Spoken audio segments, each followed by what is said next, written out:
I'd like to welcome you to our fourth annual conversation on religion and science. This is a collaboration between two great institutions of higher learning, the Academy of Jewish Religion in New York and Ben-Gurion University of the Negev Desert. I'd like to say a few words about how special this collaboration is to me personally. I served as the matchmaker between the two institutions nearly 5 years ago, making these conversations possible. And they are both very near and dear to my heart. My husband is a second career rabbi. He was in business for many years and got to a point in his life where he was looking for something more. And the Academy of Jewish Religion was the place he found that really spoke to him on all levels. AJR is unique in that it is not affiliated with any of the major movements. The question my husband got was, okay, what kind of rabbi are you going to be? What kind of school are you going to? Which flavor of Judaism is it? And AJR is a place of all flavors. It is a place that educates rabbis and ordains cantors for all of the Jewish people. And it is a place that allows many career changers later in their lives to bring the wealth of their life and professional experience to their new careers as Jewish clergy for the Jewish people. Like to say a few words about BGU and how I got involved with BGU because I actually owe it all to the Academy for Jewish Religion. In a few minutes, I will introduce our moderator, Dr. Aura Horn-Prauser, who is the CEO of the Academy of Jewish Religion and the academic dean. And back in 2006, she organized what was then the school's first study mission to Israel. And I accompanied my husband on that mission. We began, not like most trips to Israel, we began specifically in the desert because Ora wanted us to emerge from Bamidbar, from the wilderness. And while emerging from Sinai wasn't possible, emerging from the Negev was. And in those first few moments, I really fell in love with the desert, with the south of Israel. We began by understanding David Ben-Gurion's dream that the future of Israel had to emerge from the south. As you know, David Ben-Gurion is the George Washington of Israel, its first prime minister, and was very involved in figuring out how to build a state. Well, after he retired from government, he decided to settle on kibbutz down in the desert, and he looked at all of this land mass. The Negev Desert is 60% of the total land mass of Israel. And of course, as you all know, that total is just the size of the state of New Jersey. So imagine 60% of a country that small being empty. And David Ben-Gurion said, we've got to make the desert bloom. This has to be a place for a population center. And we need to conquer this wilderness. We need to be able to bring water from here, to bring agriculture from here. And when I came back from that trip in 2006 and Googled, because I couldn't do it at the time while I was there back then, I learned about the Americans for Ben-Gurion University and all the great things the university was doing to establish this region as a key place in the Jewish state. And so when I retired, when I sold my company, I knew this was where my passion was going to go. And today I am just very proud to serve as vice chair of Americans for Ben-Gurion University and to give you a little bit of a taste of some of what I love about this place. A few things to note. BGU is the only one of the Israeli universities that has a mandate to develop a region. And it's also the only one that provides its students with an American-like college experience. It is a leader in cyber. It is a leader in AI, as we will soon find out. It is a leader in robotics, but it also believes very, very strongly in the humanities. And in fact, one of the initiatives of the university is to figure out how we maintain our humanity and maybe improve our humanity in this age of AI. And with that, I will turn us over to our host, Dr. Aura Horn-Prauser. But first, I just want to warn everybody if sirens go off, because we do have participants participating from Israel, we will, of course, put the program on pause while our participants get to safety. Aura? Hi, Terry. Thank you so very much. Thank you for originally helping us connect, and thank you for staying involved as well. I'm very, very happy to be here today. These are always very special programs for all of us. Those of you who have joined before know that we learn a tremendous amount. We get so much out of looking at the connection between science and religion that we're thrilled to be together today speaking about humanity and the future of humanity and AI. We all know that we see around us that artificial intelligence is reshaping how we think, how we work, how we connect with each other. But I think many of us don't actually know what is going on behind the scenes. And many of us are very concerned about what this means for our future. So that's the topic we're going to be speaking about for the next hour or so. We are very, very lucky to have two very special presenters that will help us see through the complexities of this topic. I'm going to introduce each of them and then give you a little bit of the structure of the show, but I'm going to really do very brief introductions, and I want to make sure you all know that each of them has done so much in this field and in other fields as well, and they will expand a little bit on that. But I welcome you looking into them further because each one of them has done a tremendous amount for understanding science and especially understanding philosophy and science or religion and science. Rabbi Jeffrey A. Mitelman is the founding director of Sinai and Synapses, an organization that bridges the scientific and religious worlds, and is being incubated at CLAL, the National Jewish Center for Learning and Leadership. He is also adjunct professor at the Academy for Jewish Religion and at Hebrew Union College. His writings on the intersection of religion and science have been published in books, journals, and popular websites. Dr. Andy Gurman is assistant professor of philosophy at Ben-Gurion University in Israel, where he has been teaching since 2013.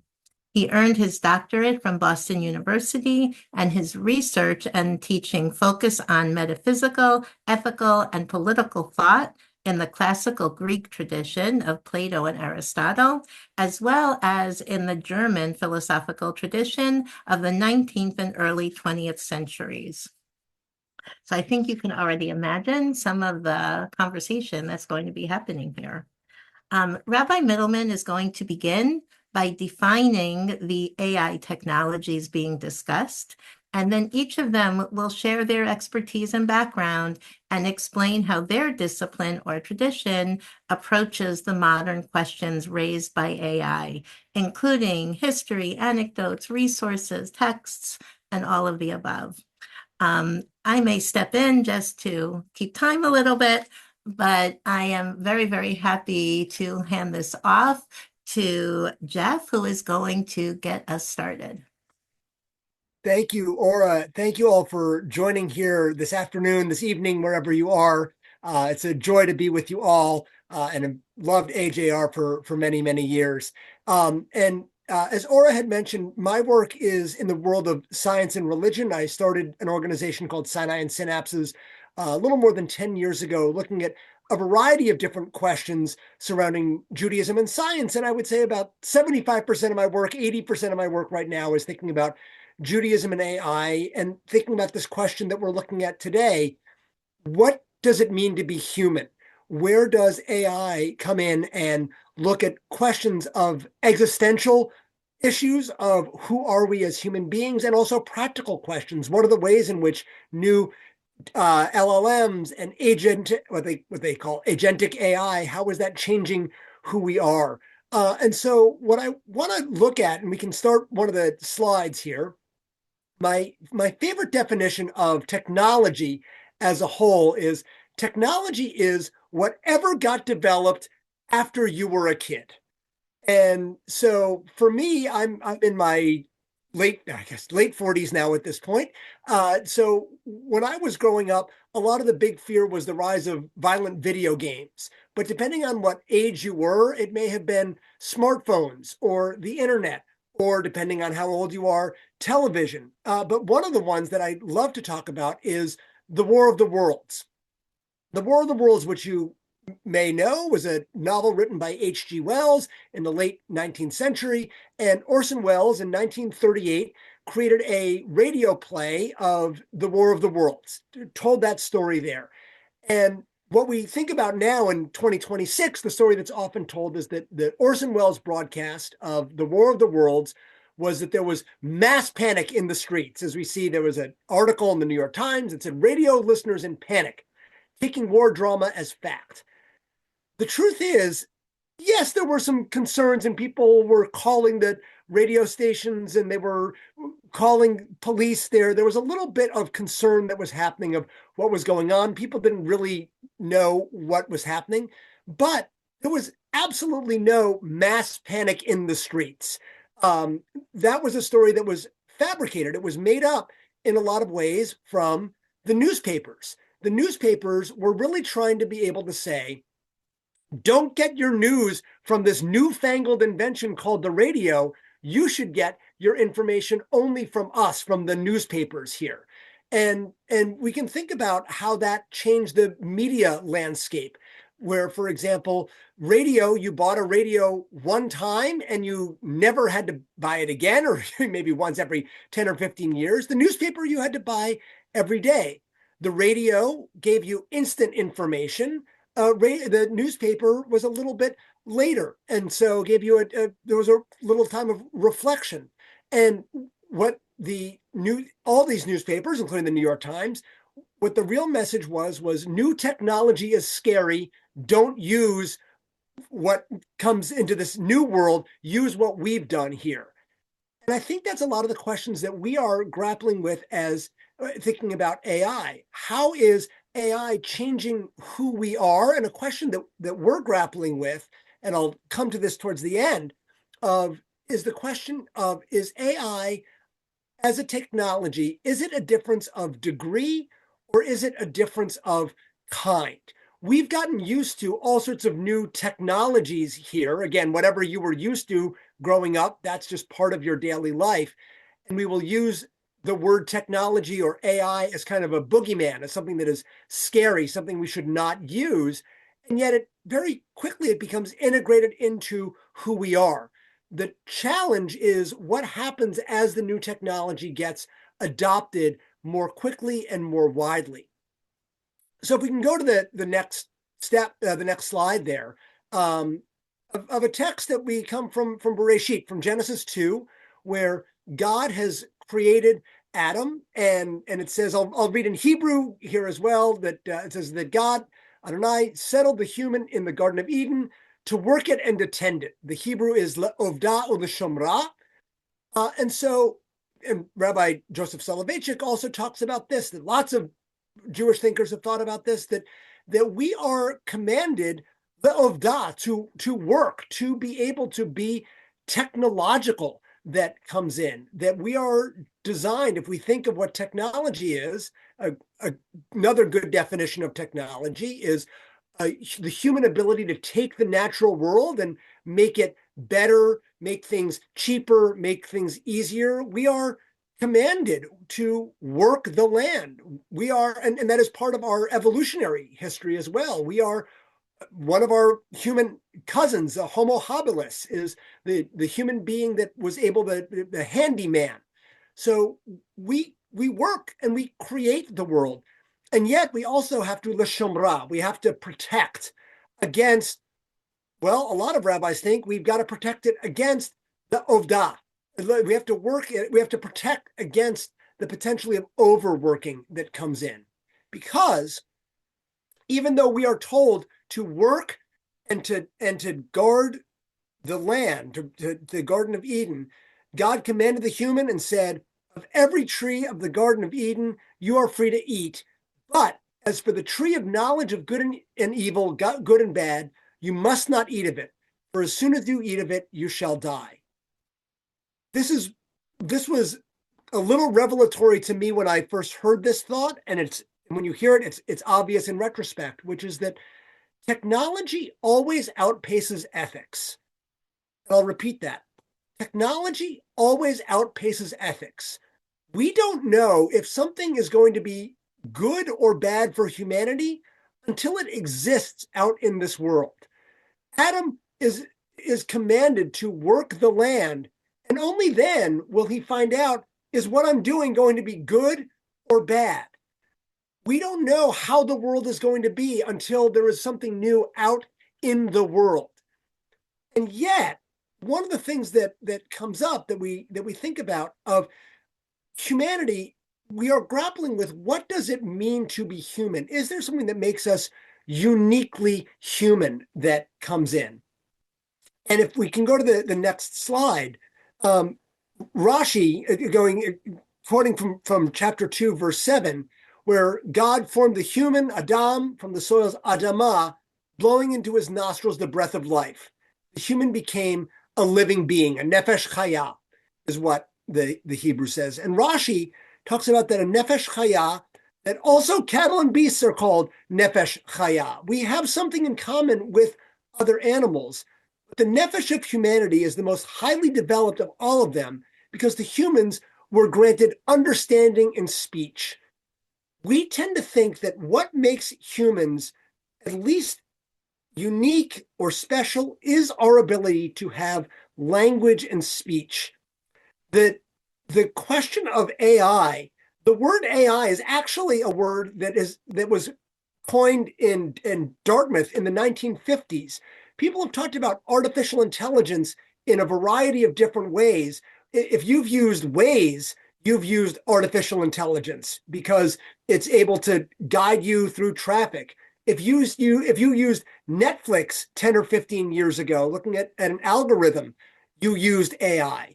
If you were looking on your social media, there was AI being used there to push what comes to the top of your feed and what doesn't. But over the last 3 to 4 years, we've conflated the words of AI, and a lot of what we talk about is LLMs, large language models like ChatGPT and Claude, because we tend to think that the element of understanding and speech is what makes us human. The interaction with a prompt, with something written, makes it feel like it's human, and that's where it's starting to feel a little bit scary. What's also interesting is in the 1960s, there was a computer called ELIZA that was programmed as what's called a Rogerian therapist. Rogerian therapy basically just says, oh, interesting. Oh, tell me more. How does that make you feel? There were maybe like 6 or 7 prompts, maybe more, maybe 10 or 15, but not many prompts. And people were sitting in front of their computer, typing back and forth, thinking that they were getting therapy from a chatbot. This was in the 1960s. The explosion of what LLMs are able to train human thinking on, human writing, that's what makes us feel like, oh my God, I feel connected here. The language and the speech are aspects of what we think makes us uniquely human. And that's why we're feeling worried about, is AI going to replace us? Questions of creativity. We're not worried that a dishwasher is going to replace us, but we are worried about what may happen as language and speech comes in. So just as the last slide, I'll conclude here, as I notice, AI is a difference of degree, or is it a difference of kind? Because we get used to new technologies, but the speed of adoption is unprecedented in terms of how quickly Americans have adopted chatbots. We treat technologies as tools, but LLMs feel relational and human. We're used to technology solving a specific and narrow problem, but some private companies are trying to develop what's called general intelligence, solving any kind of problem, or even super intelligence, and we can talk about that later. And then lastly, we're used to developing tools that meet and goals our needs, but what if AI's goal, but AI's goals may not match with humanity's goals? These are questions that are open questions. These are ones where Judaism brings wisdom to this conversation. And I'm excited to hear from Andy to expand on these conversations as well.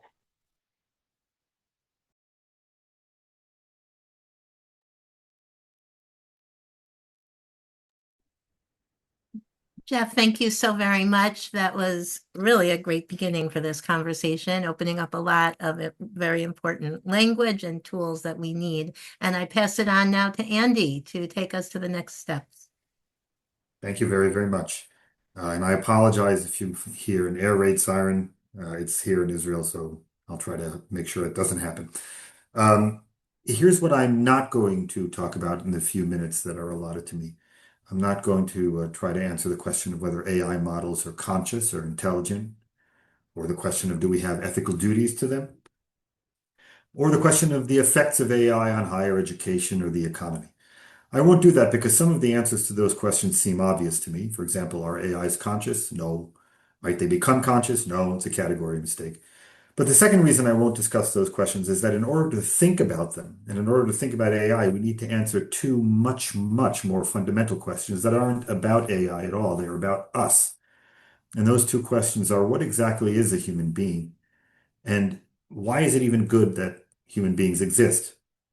What I mean to say is that AI is a remarkable technology because it forces us to philosophize, whether we like it or not. And I imagine there may be people who don't, but I am a philosopher, so it's good for my business. Here are two answers to the question of what exactly is a human being. Elon Musk. Human beings, he says, are biological bootloaders. He means by that that human beings are a tool for, it's like a disc on key, a tool for kickstarting artificial intelligence by uploading the fruits of human cognition into AI models. Elsewhere, he calls us a source of willpower and intentions, a kind of raw material for use by someone or something.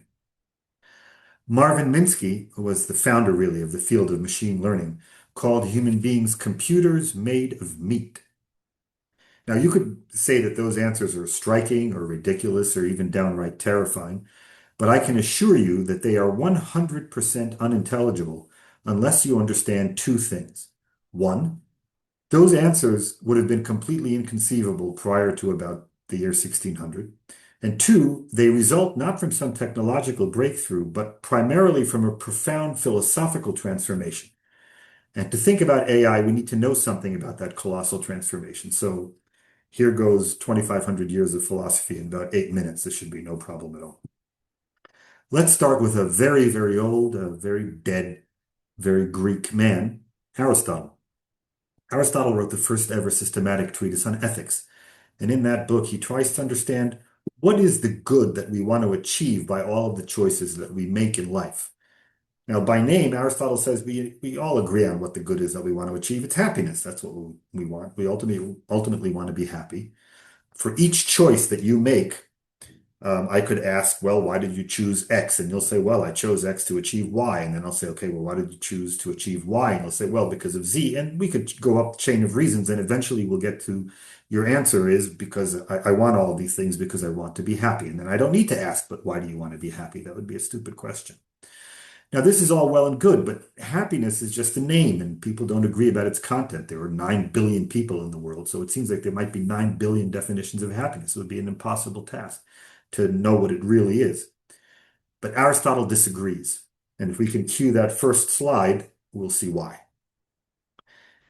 This is a piece of text from Aristotle's Nicomachean Ethics. To define happiness, Aristotle says we need to first identify, or to define human happiness, we need to identify what is human about us. And watch how Aristotle does it. He says humans are beings. What is a being? Well, the answer to that has at least two parts. To be anything at all for Aristotle is to be something that has a distinct identity. And especially for living beings, to be is not just to take up space, it's to be busy doing something. Each kind of living being is defined by some distinct activity. We do a lot of things. We're active in a lot of ways. We eat, we move, we perceive. Which one of these activities, asks Aristotle, picks out what is human about us? Just as we identify, what a flute player is by what he does and what a sculptor is by what she does, the same must hold for the human being, since as far as I know, you have to be a human being before you can be a flute player or a sculptor. So to define the specifically human happiness, Aristotle thinks we need to find the work, the activity, which only we humans do fully, and which when we do it well, we're most fully ourselves. And as you can see from the text here, Aristotle thinks that the unique work that makes us human is what he calls the activity of the part of our soul that has logos, which is the Greek word that I translate by articulate speech. What does Aristotle mean by that? Of course, there's no articulate speech if we don't have rationality, and that's why you often hear that Aristotle defined the human being as the rational animal. But you should be careful. Aristotle doesn't just mean that we are rational because we can speak or build fancy theories or know a lot of stuff. He means a lot more than that. Being rational shapes us completely. We have wonderfully flexible hands with opposable thumbs because we're rational, not the other way around. We walk upright because we're rational. It's not that we happen to become rational because we evolved to walk upright. We're rational when we learn. We're rational when we produce things according to rules, the capacity the Greeks call techne, from which we get our word technology. We're rational when we act justly or courageously. We're rational when we watch Sophocles' Oedipus Rex. I want to note 4 things about what Aristotle says here. 1, you cannot be human if you're not actively busy being human. Humanity is not a collection of properties that just happen to be lying around in the same sack of flesh and bones. It's a unified activity, humanity is, an activity with multiple expressions. Third, the activity is dictated to us by nature. It's given. It's not something that we choose or create. And fourth, because being actively rational is our humanity, when we're rational in an excellent and beautiful way, as he says at the end of that text, we're most fully human and therefore most happy. And Aristotle even says a little bit more than this elsewhere. The world, he says, is understandable. It has an intelligible structure. When we exercise our reason, we understand it, and therefore, in some sense, complete the world, make the world fully what it's meant to be, which is why it is good for human beings to exist. So for Aristotle, as you can see, we aren't a bootloader mechanism or a computer made of meat. How did then we get from Aristotle to views like those of Elon Musk and Marvin Minsky? Obviously, there were changes in religion, and politics, and technology, and culture. But underlying all those changes, there was a change in how philosophers thought about nature and reason and humanity. Nature ceased to be the encompassing given, which we're a part. It became an object, and we stand over that object as subjects. Reason became primarily productive or utilitarian. For Aristotle, the main goal of understanding is to understand. For someone like Thomas Hobbes, for example, the main goal of understanding is power. So let's take a look at a very short quote from maybe the greatest of all philosophers who contributed to these changes and reflected on them. And that would be René Descartes, the I think, therefore I am guy. If we could have the second slide. There he is, you wouldn't buy a used car from this fellow. The text that I have here comes from Descartes' Discourse on the Method, which is a book in which Descartes describes to us very sort of revealingly how he became Descartes. And know what he says there. He says, in his studies, he was mesmerized by the simplicity and the absolute necessity and clarity of mathematical and geometric proofs. Mathematics was his model and standard for knowledge. What you cannot know like you know mathematics, you don't really know. Descartes is also concerned, as you can see, with new kinds of principles of knowledge relating to physical things, not speculative arguments. And Descartes realizes that if we combine this mathematized model of knowledge with physical and practical goals, we could make ourselves what he calls their masters and possessors of nature. It's an amazing phrase. Why should we want to master and possess nature? Well, Descartes answers. He says, in order to use nature, to make an infinity of devices, to cure an infinity of illnesses, to make our lives infinitely comfortable. And make no mistake, if you look at the end of that text, one of the things that we will master is our own nature. We're going to remake it so radically, he says, that we may even conquer old age. Descartes was one of the first great thinkers to redefine philosophy as mathematical natural science in the service of power. Aristotle knew about techne, and he knew about mathematics, but he never thought of philosophy as the combination of techne and mathematics. And without that redefinition, there would be no AI. Now, note carefully, the intention to dominate nature preceded the technologies that gave us the power to do so. I hope you all see that. Now, it's clear that Descartes triumphed bigly, right? Since the domestication of electricity, basically, we've conquered nature, and we live almost entirely in an artificial world. We live in Descartes' world. We've turned that awesome scientific power onto ourselves, and we look at our humanity not as a unity given to us by nature or by nature's God, but as a collection of properties that we could separate, tinker with, reform, and discard at will. For a while now, we've done that with bodily organs. And now we've created this eerie copy of some of our cognitive powers. We've made something that looks incredibly like it's learning and reasoning and planning and speaking, even though it has no awareness of self or time. It has no relation to a body. It has no desires. It has no fears. It has no questions. And this amazing copy, when you marry it to immense computing powers, is on the verge of making certain kinds of cognitive work and certain kinds of human knowledge essentially free, which means they will have no value in the market. And when you combine that power with advanced robotics, which is advancing every day, it may make almost all of our human work superfluous because something else will be able to do that work better or at least well enough and without needing a salary or without getting hungry or bored or sick or worried, and having a midlife crisis. Now, what should we think about this reality that is being created? Some people promise us that it's going to be like living in, the big rock candy mountain where the rivers all flow beer and there's eternal health and sunshine. Other people tell us AI will be smarter than all of us and make us obsolete. And still other people tell us it's not a big deal. It's just another tool. Basically, what we need to decide is which of these is true and whether we want any of this and how much of it we do want. But here's the catch. We can only do that if we ask again what it is that we have to be doing in order to remain human and what is inessential and could be outsourced. So it looks like we've spent 500 years thinking that we were moving away from Aristotle, but in fact we were going back to the same questions that he had, which is history of philosophy is funny that way. By the way, I'll save you the trouble. There's literally no point in plugging these questions into Claude or ChatGPT.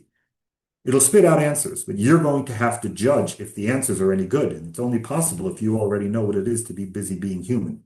So you're just going to have to do this one yourself. Thank you very much. Thank you so very much. Really, you have us all thinking right now, which I hope is the goal here. So I want to open first. And first of all, if people in our audience have questions, please feel free to put them in the Q&A function, and we will get to as many of them as we can. But I want to start with a few questions to both of our panelists. And excuse me, I think I'm going to start by following up with where you just were, Andy, with the question about that you really don't think we should speak of AI as intelligent or conscious, and that that's a category mistake. So could you just say more about why you think AI is neither intelligent nor conscious and why this should matter? And then, of course, Jeff, please respond after Andy as well. Sure. To say that AI is conscious or could become conscious or intelligent, I think is to make several hidden assumptions that are so hidden to modern people like us that we don't even know they're there. It's to assume, for example, that consciousness and intelligence are things that are unconnected to having an organic body, that consciousness is something that develops or could emerge from non-conscious parts, and that intelligence equals possessing a great deal of knowledge or data. Now, all of those are assumptions that are unexamined, and I'm about as convinced as you can possibly be that they are not even wrong. They are too incoherent to even be wrong. The fact that we have those assumptions is a product of just a catastrophically confused way of thinking about what people call the mind-body problem. So I don't think AIs are conscious, but I actually don't think, and I'm not going to bore you with the philosophical arguments, it bores other philosophers, so I wouldn't put you guys through it, but in a sense, it really doesn't matter if AIs are conscious or not, because what's more dangerous, I think, is for people to act as if they're conscious. For example, you now read about people who call their AI models their best friend, or their, they're therapists, and there are companies now dedicated to making human-sounding and human-looking robotic romantic partners. Some people talk about AI is becoming so smart that they're going to relate to it as though it were a divine being. Now, what does that tell you? It doesn't tell you anything about the AIs. They're not conscious and they're not divine. But what it tells you is that there are a lot of human beings out there who are so desperately looking for ways to offload their humanity to someone or to something else. Um, there are a lot of people, I think, who find their humanity to be a burden, and that's the danger. Not that AIs will ever become conscious robotic monsters, but that we won't be able to tell the difference, I think. Thank you. That really is terrifying. Jeff, do you want to expand or respond at all? Yes, and I want to build off of that. So I tend to agree with you on consciousness, although I would push back a little bit on the question of intelligence. Because one of the things that you also bring up is that we often conflate intelligence and consciousness, and they're not Right. necessarily the same thing. And if you define intelligence as trying to achieve a goal of some kind, I think there's an aspect where you could see AI has as a form of quote unquote intelligence. But you bring up a really important point, Andy, which is the way in which it's changing our humanity. And one of the things I've been thinking about a lot is how we talk about Martin Buber. And Martin Buber talks about humans as not just when you say I, there's an I it and there's an I thou. And we tend to actually view most human connections, understandably, as an I it relationship, where it's a transactional aspect of it. And that's not a bad thing. I have to get my dry cleaning done, and I treat my dry cleaners. I like them, but I don't have a deep relationship with them like I do with my spouse and my kids. Right. And I think for most of human history, understandably, have had an I-it relationship with technology. Kind of by definition, we use technology to meet something that we need. And I'm not as worried when we are using an LLM in an I-it relationship. I think there are questions that comes up about writing and intellectual property and education, right? Those are real questions there. The danger in my mind is what happens when we are viewing an LLM as an I-thou relationship, because there is no thou coming back to you. That's right. And it certainly feels that way, that it's not a functional question of, does this appear to be human or not? There is value in having friction in our lives. And what are the areas where we want to make things a little bit difficult of interacting with human beings that are messy, because that's what human beings are.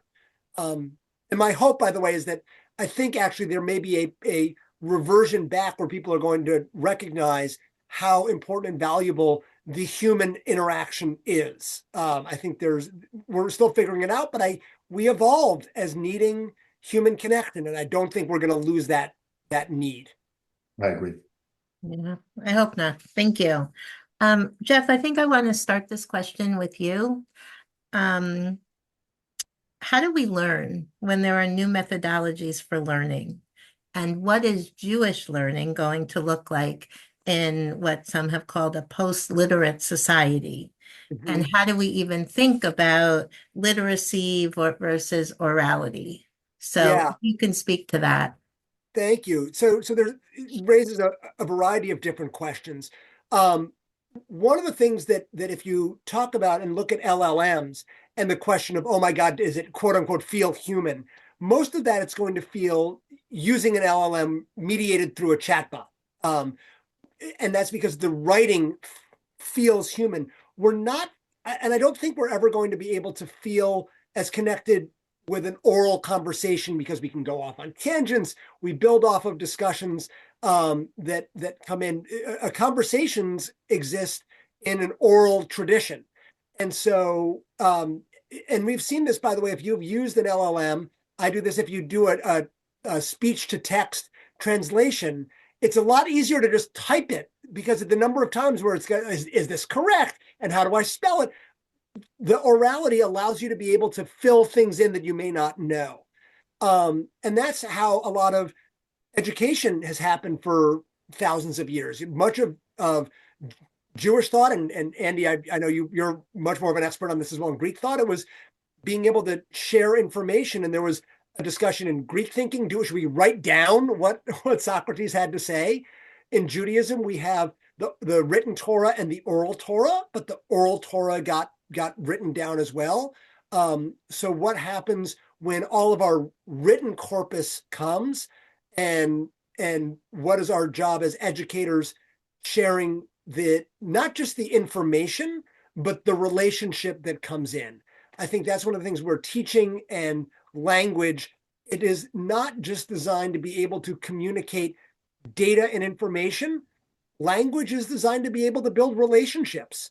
And so that's where I think the question that comes in of relationships with chatbots, some of that is, how do we find time with people in the real world, in physical bodies, of seeing people's faces, people's body language, the tone of voice? That is so core to our humanity that I think that's an area where again, we will be able to claim an element of humanity, of whether or not it does or it doesn't. It's an area where we can say this is something that we want to claim as keeping human.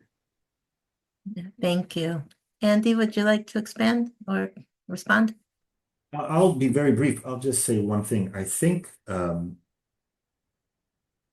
what we have to worry about primarily when it comes to learning is the difference between those of us who grew up before LLMs were integrated into everyone's phone and computer screen, and those of us who will grow up without having known a world that does not have that kind of integration. And the difference is this: Rabbi Mitelman and I are of a generation that will have grown up learning how to speak and read and think and write, and then can go and judge, how the AIs do these things and whether we want to use them for any of those technologies, and to what extent we'd rather maintain a human connection, which I think human nature definitely, pushes us towards. But the generation coming up, for example, into universities, we were warned just the other day, we are soon in Israel, people come into later age to university, but we're soon to get students who were born after the iPhone. And I don't think we yet know the degree to which these technologies will atrophy certain skills that we assume are part of human. They are part of human nature, but they are, susceptible of being atrophied. We're going to have to find out just how atrophied they will be and how much of a struggle it will be to maintain, for example, interhuman oral communication when people have not sort of learned how to be articulate by reading and writing and thinking on their own. It's going to be interesting, I think. Yeah. If we were to expand on what you both just said, in terms of the gap between the generations, which I guess there's always a generation gap, but this one seems to be of a different nature, or maybe they always say that as well. But this one seems to be on a different nature. So what do we imagine a Jewish childhood will look like in 10 or 20 years in terms of learning, in terms of community? How do we imagine that, or even can we imagine that? I'll take either one of you. I'm happy to jump in again. Thinking of this question of what the role is of information versus relationship, and there's aspects of both of those questions. One of the things that we need to recognize is there's a difference between learning versus studying. Mm-hmm. At least in my mind, more than Judaism is about learning, Judaism is about studying. It is about the process of looking at the text and grappling with the text than, necessarily knowing the quote unquote answer. It's the process by which we explore these kinds of questions. And actually, AI can be a wonderful way to expand these questions and discover more information, which then leads to new avenues of looking at questions there that come up. another example that we can think about is a difference between searching versus browsing. And I think that's a skill that we need to be deepening. Searching of when you go and you are going on Amazon, if I need this particular book, here's its name, bam, you're done. Versus walking around a bookstore and you go, wow, that's an interesting looking book. I never would have thought of that before. That's why, for example, that having the structure of Daf Yomi or Parshat HaShavua, like we don't get a choice of what we're studying necessarily, and we do have a choice of what we want to study in our other times as well. So seeing the connections, that's going to be an even more important conversation and question. And there's a professor that I like named Daniel Willingham who wrote a great book called Why Don't Kids Like School? And one of the things that he said, one of the problems with school is that we give kids the answers we give kids the answers, but don't explain to them why this is a good question. And I think that's part of what education is going to need to be, is how do we show what is a good question and why it's relevant? Thank you. Thank you very much. Andy, would you like to add or respond? Well, no, I'll let you ask the next question. I don't want to steal the thunder of someone who's an expert in So, Jewish children, since although I am Jewish and I have children, I'm not an expert in them. so thank you. I think we're going to just ask each of you, and then we're going to open this to the audience questions. But if you can answer this in 30 seconds, which is asking a lot of you, what does this moment ask of us as humans? So a very short answer to that. Andy, do you want to go first? Sure. I'll tell a story that I saw in a book by the great physicist Werner Heisenberg. He tells the following story. Imagine a warship that has been built to, an iron warship that, in order to withstand the enemy's bombs and shells, they keep adding more iron siding to it to make it impregnable until the point is reached in which the magnet of the ship's compass is no longer responding to the polarity of the Earth, but to the iron of the ship. In which case, of course, the ship becomes impossible to steer. It's just going in circles because it's responding to its own polarity. What is the captain supposed to do in such a situation? The solution to this terrible problem is simply to realize that he needs to look again at the stars and use them as his compass. I think what we need to do as human beings is not fear this technology. Well, we could fear it a little bit, but primarily we have to keep an eye on our own nature. That's the star that will tell us what use to make or not make of it. Beautiful. Thank you so much. Jeff, how about So you? there's a theology, and I don't think it's a particularly good theology, but there's a theology from the history of science called the God of the gaps, that whatever God does whatever science can't do right now. And the problem is that science progresses and progresses and progresses, which means that if you don't have a good, robust theology, God becomes smaller and smaller and smaller. And there's an He's idea unemployed. that they talk about as the human of the AI. We keep saying that humans are whatever AI can't do right now. And I think there's going to be more and more of what AI is going to build in. So we need a robust theology and a robust anthropology that can look at these kinds of questions. And one of my friends and colleagues, Dr. Sam Arbusman, has asked, and I think this is a great framing, is rather than asking what makes us uniquely human, we should be asking what makes us quintessentially human. What are the things that we can core as our core of, we want to make sure that this stays as a quintessentially human activity, even as AI gets better and better at that and partners with our human capacities. What are the ways in which we want to stay, what aspects we want to keep as quintessentially human rather than uniquely human? Thank you. Thank you both so much. We have some questions from the audience that I would like to bring to you. The first one is from, excuse me, David Breslauer.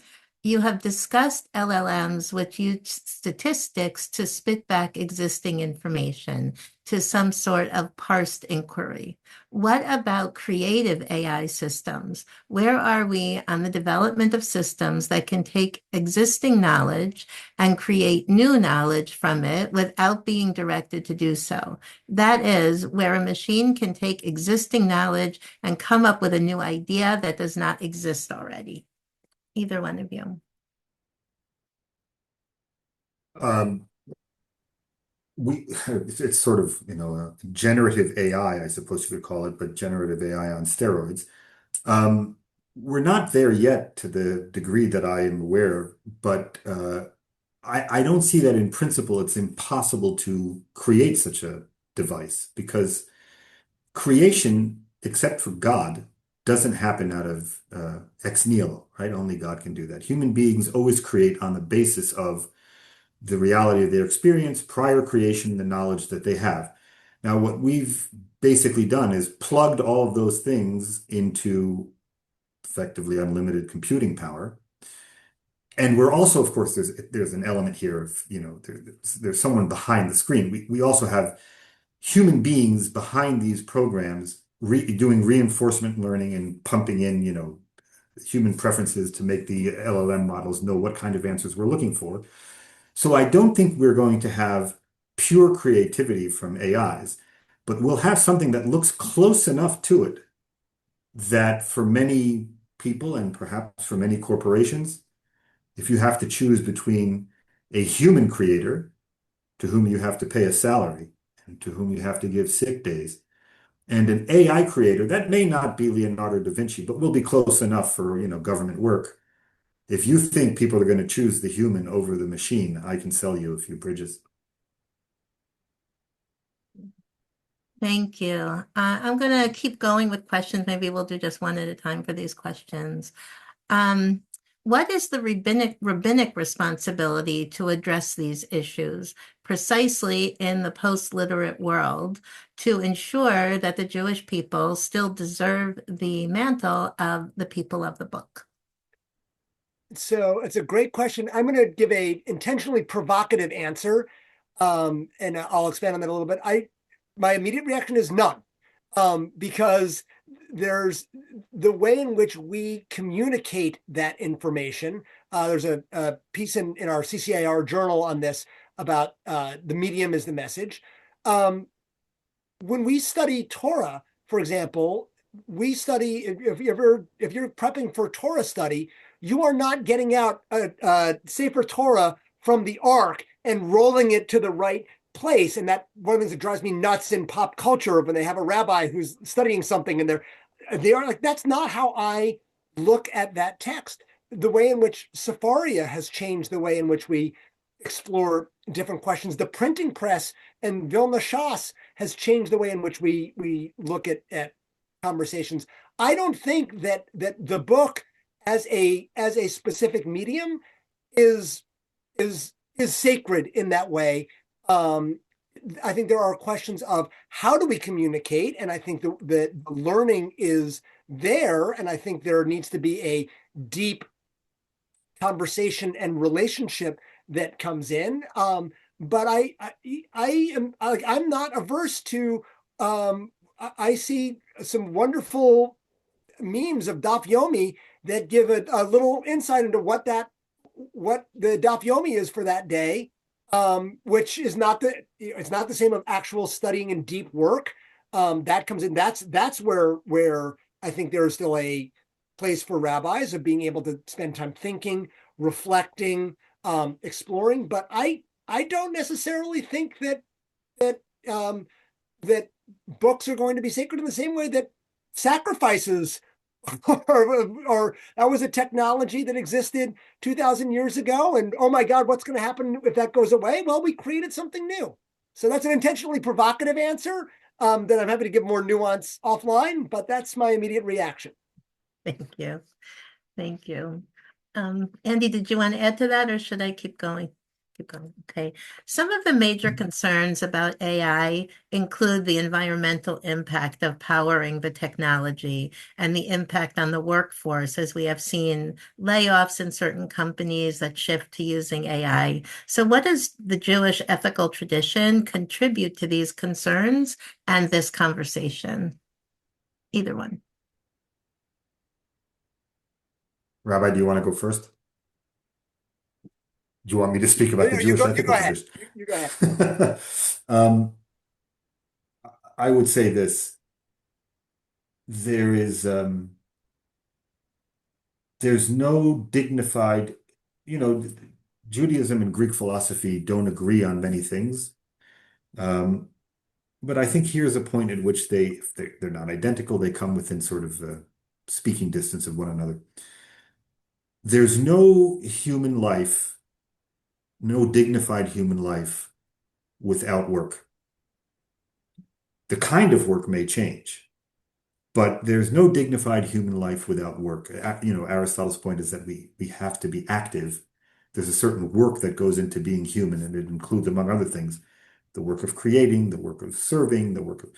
So there's no dignified human life without work, and therefore we have reason to fear that if human cognitive work and human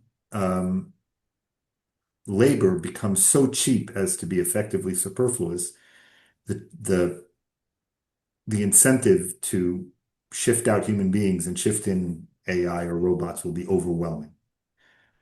But we can resist it so long as we remember that kol melacha mechabedet baaleh, right? Work is a source of respect for the human being, and we have to strive to build an economy where that fact, or that value, sorry, is a fact to the extent possible. Beautiful. Thank you.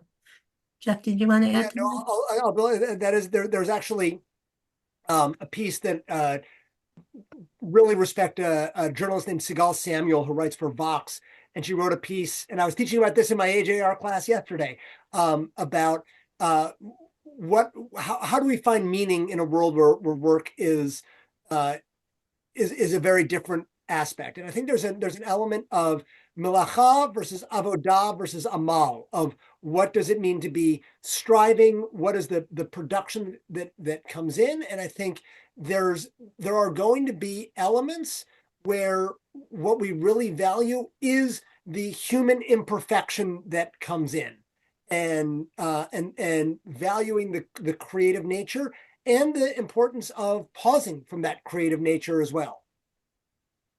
Beautiful, beautiful. I think that's probably really a good place for us to bring this together with really understanding the value of human beings and what we need to maintain our value. And I very much appreciate what you both brought to us. There have been many more questions. Those of you who asked questions and we didn't get to them, we understand the frustration, but we appreciate your questions nonetheless, and we really appreciate your being here with us. I want to thank both of our presenters today who really opened our eyes in many different ways. I know I'm saying that in the plural, but I believe it's not just me, so I'm going to say it in the plural. And I'm going to pass this back to Terry Alpert, who's going to bring it together. Thank you, everybody. I hope you are walking away with more questions than answers. And I say that because I think one of the things I experienced today is that to be human, and especially to be a Jewish human being, is to never be satisfied with the answers and to always be trying to understand what it's all about, how it all works. I know I'm one who is constantly probing these questions and coming up with different answers all the time. And I believe that is a part of what makes us uniquely human. I'd also like to thank all of those people involved in putting this program together. In addition to the machines, we had a great many human beings bringing it together, and I won't list them all. But I do hope you will join my husband and me in supporting these two remarkable institutions. If you'd like to find out more about either AJR or Americans for Ben-Gurion University, the QR codes are here. And both rely on your emotional support and your financial support. And I do hope you will consider joining us in supporting the great works. And thank you once again for coming today and for getting a taste of what the two institutions have to offer.